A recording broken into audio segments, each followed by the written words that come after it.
नमस्कार, धर्मवाणी में आप सभी का स्वागत है। मैं हूं अजय चौहान। और शंकराचार्य श्री अविमुक्तेश्वरानंद सरस्वती जी ने जिस प्रकार से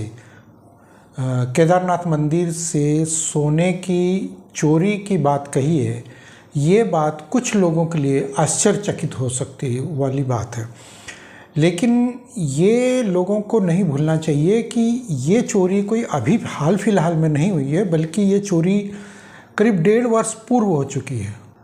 और इस चोरी को अगर 1.5 वर्ष हो चुका है तो ये खबर मीडिया में क्यों नहीं आई, और जिस प्रकार से उन्होंने आरोप लगाया मीडिया पर कि जाइए और आप खबरों को दिखाइए, या क्यों नहीं दिखाया आप लोगों ने, तो इसके लिए मैं आप लोगों को बता दूं कि कुछ मीडिया ऐसा था जिसने ये खबरें दिखाई थी, लेकिन सोशल मीडिया पर शैडो बैन का जो चलन चल पड़ा है 2014 के बाद से, उसके कारण सोशल मीडिया में ये खबरें अचानक गायब हो गई और कुछ लोगों ने आवाज़ उठाने की कोशिश की थी, वो खबरें भी दब गई। तो उस शैडो बैन के कारण ये खबरें दब गई। शैडो बैन क्या होता है कि एक प्रकार से ऐसा फिल्टर या कुछ शब्दों को सिलेक्शन करके या वर्ड्स को या सेंटेंस को सिलेक्ट करके और वो उसको दबाने का प्रयास करते हैं। यानी कि इस तरह का अगर कोई मिला जुला सेंटेंस होगा, जैसे कि मान लो कि ये कहा गया कि केदारनाथ मंदिर से सोने की चोरी, तो इस प्रकार के कुछ शब्दों को हिंदी, इंग्लिश या अन्य भाषाओं में जो भी होगा, तो उन शब्दों को अचानक से शेडो कर दिया जाएगा, मतलब बैन कर दिया जाएगा। तो आपका अगर कोई आपने लिखा है, लेख लिखा है, आपने कोई पोस्ट डाली है या कोई आपने इस तरह का वीडियो बनाया है, तो वो हटेगा नहीं, डिलीट नहीं होगा, लेकिन क्या है कि वो आगे नहीं बढ़ेगा, लोगों की नज़रों में नहीं आएगा। लेकिन कुछ लोग जब वो उसको देख लेंगे या कुछ करेंगे तो मान लो 100, 200, 400 लोगों के बीच ही जाएगा, वो उससे आगे नहीं बढ़ पाएगा। तो एक तो ये होता है, और एक ये होता है कि जब वो पोस्ट किया जाता है, ऐसा कोई वीडियो मान लो पोस्ट किया किसी ने और उसका नोटिफिकेशन एकदम पहुंच जाता है, तो उसके फिल्टर जब तक उसको पकड़ते हैं तो 2, 4, 10, 20, 50 लोगों के पास वो पहुंच चुका था। अगर वो कोई फेमस हस्ती है जो बताने वाली इस चीज़ को, तो वहाँ पहुँच जाएगा। और अगर वो तुरंत बैठा हुआ वहाँ पर और उसका इंतज़ार कर रहा तो पहुँच जाएगा, या फिर वो उसके बाद वो तुरंत उसको नोटिफिकेशन को ऑफ कर देगा और वो बंद कर देगा। तो सोशल मीडिया में यहाँ खेल होता है। तो 2014 के बाद से इसको हमने समझने का प्रयास किया, लेकिन 2019 के बाद इसमें भारी भरकम तरीके से एक शेडो बैन लगाना शुरू कर दिया सोशल मीडिया ने। तो असल में सोशल मीडिया इसको शेडो बैन नहीं करता, अगर करता है तो वो अपने स्तर पर, यानी कि कोई क्रिश्चियन कम्युनिटी को रिलेटेड है कोई कंटेंट, तो उसको बैन करेगा। इसके अलावा यदि आपने क्रिश्चियन कम्युनिटी या जो सोशल मीडिया के जो बड़े धुरंधर हैं या सोशल मीडिया जिनके कब्जे में है, तो उन लोगों के द्वारा इसको बैन करवाया जाता है। तो अगर मान लो कि हम क्रिश्चियन कम्युनिटी की इसमें बुराई करेंगे, तो वो क्या करेंगे कि ऑलरेडी उनके अपने फिल्टर्स पहले से ही लागू है। लेकिन जैसे 2019 के बाद की हमने, तो इसमें क्या है कि ज़्यादातर कुछ शब्द, कुछ सेंटेंस, कुछ वर्ड्स गवर्नमेंट के द्वारा गुप्त तरीके से उनको भेजे जाते हैं प्लेटफॉर्म्स को। जैसे अगर फेसबुक है, यूट्यूब है या इंस्टाग्राम है या अन्य कोई भी माध्यम है, तो उनको ये भेजे जाते हैं कि हमने आपको ये शब्द दिए हैं, इन लोगों के नाम दिए हैं, ये चैनल के नाम दिए हैं, या ये जो जिसने ये पोस्ट बना रखी है, या ये कुछ हस्तियां हैं या कुछ चेहरे ऐसे या कुछ आवाज़ें ऐसी है जिनको आपने, अगर उस आवाज़ के या उस व्यक्ति के मुंह से अगर कुछ ऐसे शब्द निकलते हैं तो आपको उनको बैन करना है। बैन मतलब उसको डिलीट नहीं करना है, उसको हटाना नहीं है, उसको काटना पीटना नहीं है, बल्कि उसको बैन कर देना है ताकि वो आगे लोगों के तक नहीं पहुंच पाए। क्योंकि ऐसी चीज़ें अक्सर ये होती है कि लोगों, जैसे कहा जाता है कि डंडे के जोर पर पुलिस जो है दबाने का प्रयास करती है अपराध को, या फिर वो किसी के बोलने पर प्रतिबंध लगाती है। तो एक तरह से सोशल मीडिया पर ये टेक्निकल तरीके से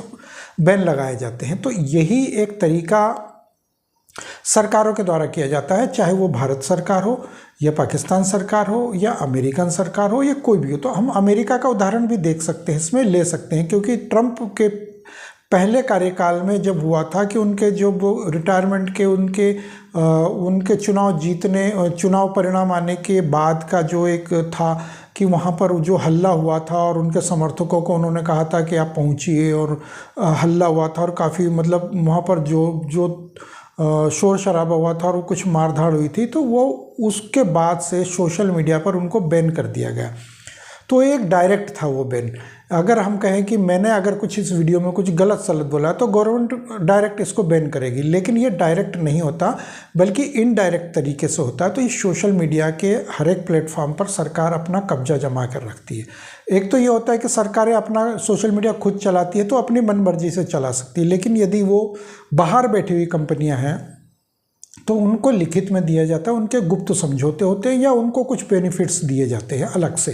ताकि आप हमारे कहने से हमारे तरीके से चले और हमें ये इसका फ़ायदा होगा और उसका परसेंटेज हम आपको दे देंगे। या कुछ जैसे समझौते होते हैं आदान प्रदान, या जो कहते हैं ना कि जेब कतरे लोग आपस में जब मिल के 5-7 लोग कोई किसी की जेब काट लेते हैं तो वो जिस काटने वाला एक ही होता है तो उसी को पता होता है कि इसमें 1000 रुपये निकले या 10,000 निकले, लेकिन उनके अंदर एक ईमानदारी आपस में चलती है कि वो 5 लोग मिलके उसको बांटते हैं। तो इसी तरीके से सोशल मीडिया पर भी ये चलता है। तो ये सरकारों ने 2019 के बाद से, ये केंद्र सरकार की हम कह सकते हैं कि भारत सरकार की तरफ से इस पर बहुत बड़े तरीके से शेडो बैन लगाने का काम हुआ। तो ये ट्विटर पर भी पहले शेडो बैन हुआ करता था, लेकिन उसके बाद जब ये ट्विटर पर एलन मस्क का कब्जा हुआ है तो वहाँ से उन्होंने इस कब्जे को हटा लिया और डायरेक्ट उन्होंने अपने एक्शन में ले लिया। तो वो अब हम देखते हैं कि कई बार ऐसी कुछ हस्तियों के जब कुछ पोस्ट वगैरह कुछ होते हैं, कुछ खुलासे कर देते हैं गवर्नमेंट के अगेंस्ट, जब वो चलते हैं तो गवर्नमेंट उनको लिख के देती है या कहती है कि इनके खिलाफ एक्शन लो। तो ट्विटर वाले खुद ही इनको ऑफिशियली बता देते हैं कि आपके खिलाफ ये एक्शन लेने की गवर्नमेंट ने हमें बात कही है या ऑर्डर दिया है, या तो ये कहा है, तो आप इसको या तो आप खुद ही कंट्रोल करें या फिर हमें गवर्नमेंट के तरीके से एक्शन लेना होगा। तो ये खुलासे असल में एलन मस्क के द्वारा ही शुरू हुए हैं, लेकिन इसके पहले भी होते रहे। तो कई बार अगर मान लो आपने फेसबुक से अगर गवर्नमेंट के अगेंस्ट कोई पोस्ट कर दी तो वो फेसबुक आपको तुरंत ब्लॉक कर देगा। तो जैसे मैं अगर एक उदाहरण दूं कि अभी पिछले हफ्ते 10 दिन पहले ही मैंने कोई एक ऐसा कमेंट किया था, सिर्फ कमेंट किया था छोटा सा, कि गवर्नमेंट ने कुछ ऐसा एक्शन लिया है तो ये नहीं होना चाहिए, या गवर्नमेंट के अगेंस्ट मैंने कुछ लिखा था, तो उसको 1 घंटे के लिए फेसबुक ने मेरे उस अकाउंट को ब्लॉक कर दिया था। मतलब मैं उसमें कुछ भी नहीं कर सकता था, कोई एक्शन रिएक्शन। तो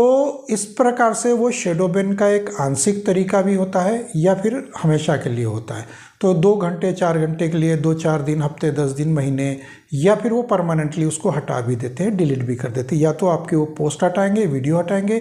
या आर्टिकल हटाएंगे आपका, या फिर आपका अकाउंट ही सस्पेंड कर देंगे वो पूरी तरीके से। तो ये एक कॉमन चीज़ें हैं, शेडो बैन के माध्यम से होता है। तो एक कॉमन मैन जब हम ये सोचते हैं, तो जैसे शंकराचार्यों ने ये कहा, शंकराचार्य जी ने ये कहा कि सोना चोरी हुआ तो आप लोगों ने आवाज़ क्यों नहीं उठाई और क्यों नहीं किया। तो काफ़ी लोगों ने इसके खिलाफ लिखा भी था, आवाज़ भी उठाई थी। तो मुझे थोड़ा थोड़ा याद आ रहा है कि उस टाइम ये चला था और हम भूल भी गए, क्योंकि हमारी आदत है कि हम अपने धर्म से संबंधित चीज़ों को बहुत जल्दी भूल जाते हैं। करके अगर हमारे धर्म के खिलाफ कुछ एक्शन रिएक्शन हुए तो हम उनको बहुत जल्दी भूलने का प्रयास करते हैं। लेकिन क्योंकि इसके बाद ये समस्या आती है कि जब कोई दूसरी बार ऐसी घटना घटती है उसी से रिलेटेड, जैसे अब शंकराचार्य जी ने कहा है कि आप लोगों ने आवाज़ क्यों नहीं उठाई मीडिया में, तो मीडिया के कुछ कर्मियों ने इसके बारे में बताने का प्रयास किया था, लेकिन क्योंकि शेडो बैन लग गया तो वो फिर वहाँ दब गई आवाज़। अब अगर उन्होंने ये फिर से कहा है और इसके खिलाफ अगर जब आप लार्ज स्केल पर अभी हम देख रहे हैं कि सोशल मीडिया में उनका वीडियो वायरल हो रहा है, बहुत बड़े तरीके से, बहुत बड़े लेवल पर वायरल हो रहा है, लेकिन मीडिया के अंदर ये खबरें नहीं है। तो इसका एक दूसरा कारण ये है कि जैसे हम ध्रुव राठी की बात करें तो ध्रुव राठी को ये चाहते हुए भी बैन नहीं कर सकते, क्योंकि वो नाम एक ब्रांड बड़ा हो गया है और सरकार के खिलाफ वो काम कर रहा है। तो आज अगर उसको बैन कर दिया यहाँ पर, तो जो वो नुकसान कर रहा है गवर्नमेंट का, आज मान लो हम कहें कि वो 5%, 7% या 10% नुकसान कर रहा है अगर केंद्र सरकार का या भाजपा का, तो अगर इसको ध्रुव राठी को डायरेक्ट बैन कर दिया यहाँ पर, तो ये परसेंटेज 5, 7 या 10% से बढ़ाकर वो 25, 30, 40 तक भी जा सकता है। पॉसिबल नहीं है इतना, लेकिन हो सकता है कि वो 10% से लगा के 20 तक भी जा सकता है, 25 भी जा सकता है। तो उस हव्वे को अपने सर पर लेने के बजाय ये चाहते हैं कि चलता रहे, थोड़ा बहुत ऐसा चलता रहे। हाँ, अगर ध्रुव राठी कोई गलत निर्णय लेता है या गलत फैक्ट्स देता है या कुछ गलत भाषा का प्रयोग करता है, तो ये उसके खिलाफ एक्शन लेकर के अपना मतलब बता सकते हैं कि हमने इसको एक्शन लिया क्योंकि ये भड़कावे की राजनीति या भड़कावे वाली पोस्ट की है, तो इस तरीके से उसके शब्द रहे। लेकिन क्योंकि वो अगर कंट्रोल में है तो वो फिर वो उसके ऊपर बैन भी नहीं लगा सकते, क्योंकि वो फैक्ट्स के साथ बात कर रहा है। तो हमारे देश में अक्सर समस्या ये आती है कि जो फैक्ट्स के साथ बात की जाती है वो बहुत कम लोग बात करते हैं। अगर मैं अभी यहाँ कहूँ कि सोना चोरी हुआ, वो कितने किलो सोना था और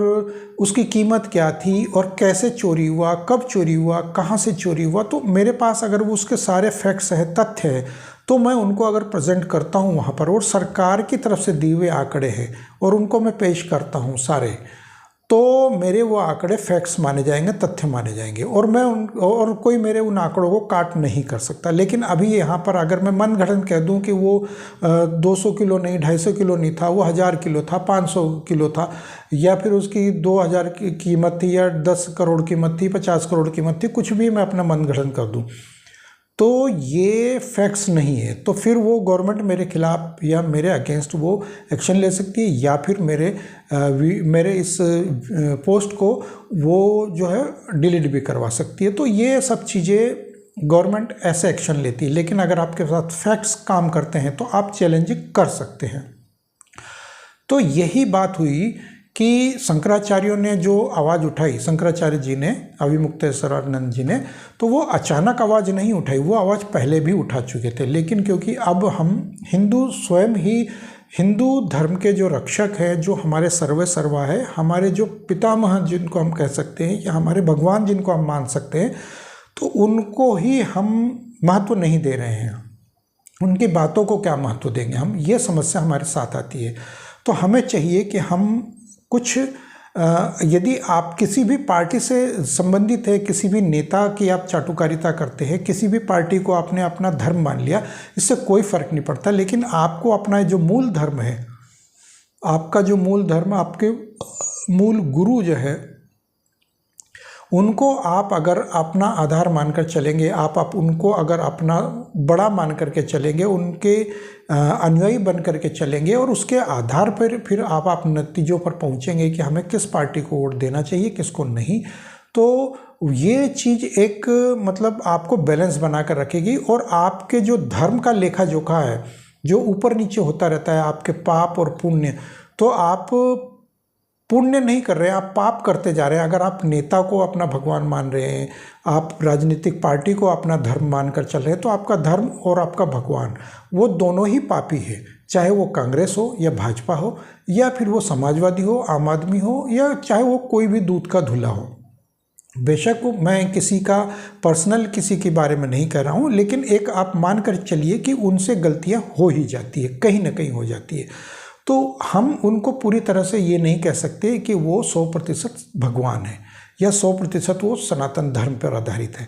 तो ना तो वो धर्म पर आधारित है, ना ही वो भगवान है। लेकिन हमने क्या है, उनको भगवान मान लिया और उनको धर्म भी मान लिया। तो इसकी बजाय आप अपना मूल धर्म और मूल देवता आप अपना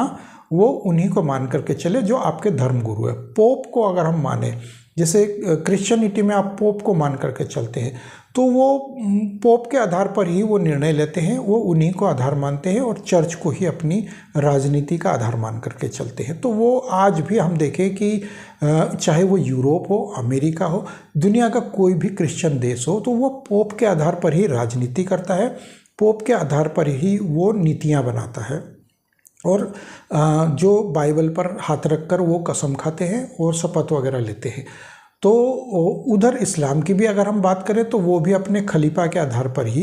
ये गतिविधियों को अंजाम देते हैं और क्षेत्रीय स्तर पर वो मस्जिद के मौलवी, मौलाना, इनकी बातें वो मानते हैं। और हम दूसरी तरफ अगर हम देखें तो हम कहते हैं कि वो तो अनाड़ी है, तो वो बैल है, तो वो जानता ही नहीं है, तो वो बेवकूफ़ है, तो उनका मौलवी को कुछ नहीं आता, तो वो अंगूठा छाप है। आप और हम इस चीज़ को कहते हैं, लेकिन वो नहीं कहते, क्योंकि वो अपने धर्म को ऊपर रख कर चलते हैं और अपने धर्म के जो उनके जो मौलवी मौलाना या उनके जो खलीफा होते हैं तो वो उनको बड़ा मान करके चलते हैं। तो हमारी नज़र में अगर वो गलत है तो इसका मतलब ये नहीं है कि उनकी नज़र में भी वो गलत है। तो आपको और हमको ये मान करके चलना चाहिए कि हमारे जिस प्रकार से हम लोग ये अपने धर्म को और अपने धर्म गुरुओं को महत्व नहीं देते, उस प्रकार से वो भी ना दें, ऐसा नहीं हो सकता। तो इसलिए हमें चाहिए कि हम अपने धर्म गुरुओं को मानें। और धर्म गुरुओं में मतलब ये नहीं है कि आप किसी भी कथावाचक को आप अपना गुरु मान ले, किसी भी कथावाचक को आप धर्मगुरु मत बनाइए, किसी भी ऐसे व्यक्ति को अपना धर्मगुरु मत बनाइए जो एक तो परंपरागत तरीके से वो ब्राह्मण नहीं है। क्योंकि परंपरागत ब्राह्मण यदि है तो वो मांस मदिरा से दूर रहता है, वो अपने शब्दों में मर्यादा रखता है और कर्मकांड जो रीति रिवाज है वो उनसे जुड़ा हुआ रहता है। बेशक हम जानते हैं कि वो 90% 80% ही जुड़ा हुआ रहता है, 100% कोई नहीं रहता। तो वैदिक रीति रिवाज को अगर हम देखें, पौराणिक महत्वों को देखें, तो हमारे शंकराचार्य उस परंपरा से आज भी लगभग 99 या 100% उस 2500 साल पुरानी परंपरा से आज भी जुड़े हुए हैं। और ये हमारी वैदिक परंपरा आज भी अगर जीवित है तो शंकराचार्यों की पीठ से जुड़ी हुई है, इसके अलावा कहीं से नहीं जुड़ी हुई है। चाहे वो आप किसी भी मंदिर में चले जाएं, मंदिर के पुजारी को आप मान लें, या फिर आप किसी भी बड़े से बड़े अन्य स्थान पर चले जाएं, तो वो लगभग वो खंडित सी होती जा रही है। और अभी अगर जिसने इस चीज़ को, परंपरा को जीवित रखा है, बचा कर रखा है, तो वो अभी हमारे शंकराचार्य है। तो अगर आपको अपने पाप और पुण्य के बीच का फ़र्क जानना है और आपको अध्यात्म के तरीके से नज़र आता है ये सब चीज़ें, तो आपको शंकराचार्य परंपरा में 100% विश्वास रखना चाहिए। क्योंकि आपके जो विपक्षी धर्म के लोग हैं, क्रिश्चियन कह लो या इस्लाम के कह लो, तो हम उनको बुरा कहते हैं, मलेच्छ कहते हैं, लेकिन वो अपने आप में, चाहे उनका धर्म अगर कहता हो कि किसी भी काफिर का गला काट दो, लेकिन आप अगर देखें तो वो अपने उस धर्म के आधार पर बात करते हैं। हम ये कहते हैं कि हम सबको माफ़ कर देते, तो हम अपने धर्म पर आधारित बात करते ज़रूर है, लेकिन हम उस पर कायम भी नहीं रहते। तो कई बार ये सब चीज़ें जो है हमारे लिए महत्वपूर्ण इसलिए हो जाती है कि हमें अपने धर्म पर चलना चाहिए। तो हम चाहते हैं कि हमारे शंकराचार्य परंपरा का भी पालन किया जाए, हमारे धर्म गुरुओं का भी पालन किया जाए, लेकिन याद रहे कि धर्म गुरु वो होता है जो पंडित परंपरा से आता है, ना कि किसी भी, ना अब अगर हम उदाहरण दें कि मुरारी बापू का मान कर चल ले या किसी अन्य इस प्रकार के कथावाचक का मान ले। हाँ, एक बार को मैं ये मान सकता हूँ कि जो धीरेन्द्र शास्त्री को अगर हम कहें तो वो एक परंपरागत कथावाचक है और जन्मजात ब्राह्मण है और वो उस परंपरा से आता है और उस परंपरा को वो निभा भी रहा खुलेआम, और अपने शब्दों में वो खुले तौर पर वो हर चीज़ को स्पष्ट तरीके से बयान करते हैं और कोई भी उसकी ऐसी छुपी हुई बात अभी तक नहीं है। तो मैं मान सकता हूँ कि कम से कम 90 से 95% वो बातें उनकी 100% सच निकलती है और सच होती है। तो आप उनके चमत्कार पर भी मत जाइए, जो वो कथावाचक है, जो कथा वो करते हैं, आप उस कथा को मानिए, आप मत मानिए उनको कि वो क्या। लेकिन अगर आप मुरारी बापू की तरफ आप जाएंगे तो वो देखेंगे तो वो एक पूर्ण रूप से व्यापारी है और उसके धर्म का, जात का, उससे कोई मतलब नहीं है। वो एक पूर्ण रूप से व्यापारी है और वो चमत्कार भी नहीं करता, और दूसरी तरफ अगर वो चमत्कार करना भी चाहे तो उसको विश्वास न किया जाए, क्योंकि उसको धर्म का ज्ञान नहीं है। उसको वो उस कथावाचन में वो मनगढ़ंत और न जाने कैसे कैसे तर्क और वितर्क लेकर के आता है और वो हर धर्म को उसमें लपेट लेता है। तो आप अगर राम की बात करें तो आप राम के इर्द गिर्द ही घूमेंगे, आप अल्लाह को उसमें या जीसस को उसमें नहीं ला सकते। और अगर आपको लाना भी है तो उदाहरण के तौर पर आप ला सकते हो, लेकिन अगर आप या हुसैन और या अल्लाह और ये सब चीज़ें, तो आप अपने मतलब कि आप अपने फॉलोअर्स को, अपने अनुयायियों को, मतलब आप इस तरीके से तैयार कर चुके हैं या कर रहे हैं कि कल को यदि यदि कन्वर्ट होना है, धर्म परिवर्तन करना है या करवाना है, तो आपने उनको तैयार कर दिया है और आप अगली बार ये कहेंगे कि चलो जी यहाँ पर एक मौलवी साहब आ रहे हैं तो हम यहाँ से अब कन्वर्ट हो रहे हैं, तो वहाँ जो 1000-10,000 लोग बैठे हुए हैं वो बिल्कुल तैयार बैठे हुए, क्योंकि आपने उनको ट्रेंड कर दिया है उस तरफ। तो ये ही चीज़ हम अन्य धर्मों में भी मान सकते हैं। तो हम इस आधार पर कह सकते हैं कि जो हमारा शैडो बैन है वो इस तरफ को लेकर जा रहा है हमारी आम जनता को, और हमारे जो हिंदू धर्म के जो फॉलोअर्स है, अनुयायी है, उन सबको इसी तरफ लेकर के जा रहा है कि अगर आप उसके खिलाफ आवाज़ उठाओगे सरकार के या कुछ एक विशेष प्रजाति के लोगों के खिलाफ, तो आपको शैडो बैन कर दिया जाएगा। आप यदि बुराई के खिलाफ आवाज़ उठाओगे तो आपको शैडो बैन कर दिया जाएगा। तो ये सब चीज़ें मायने रखती है कि आप किस दिशा में जा रहे हैं, किस दिशा में आपको जाना चाहिए, और आपका कर्तव्य क्या होना चाहिए, आपका मकसद क्या होना चाहिए। और आपकी लाइफस्टाइल बेशक कुछ भी हो सकती है, लेकिन आपका एक उद्देश्य भी होना चाहिए। तो ये थी मेरी आज की जानकारी और मेरे विचार। यदि आप लोगों को मेरी ये जानकारी और विचार अच्छे लगे हो तो कृपया कमेंट बॉक्स में मुझे ज़रूर बताएं। तो मिलते हैं अगले वीडियो में, तब तक के लिए जय श्री राम।